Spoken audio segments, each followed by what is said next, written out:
Hello everyone, how are you doing? This is MD Tech here with another quick tutorial. In today's tutorial, I'm going to show you guys how to transfer Google Chrome data to the Microsoft Edge web browser. So if you're trying to import important data from Chrome to Edge, and I'll go through what it will and will not import. In today's tutorial, I'm going to show you guys how to do that. And without further ado, let's go ahead and jump right into it. So all you have to do is open up the Microsoft Edge web browser and select the three-dotted icon up at the top right corner. Just go ahead and left click on that and then go down and select settings. On the right side, you want to select import browser data.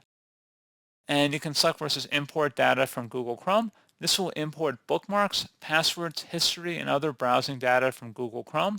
Go ahead and select the import button. And you can choose specifically what you would or would not want to import. So you can import favorites or bookmarks, saved passwords, personal info, payment info, browsing history, settings, open tabs, as well as extensions. And you just would select the import button to actually initiate the import of that information to the Edge browser. And that's all you have to do. So pretty straightforward process, guys. I do hope I was able to help you out, and I do look forward to catching you all in the next tutorial. Goodbye.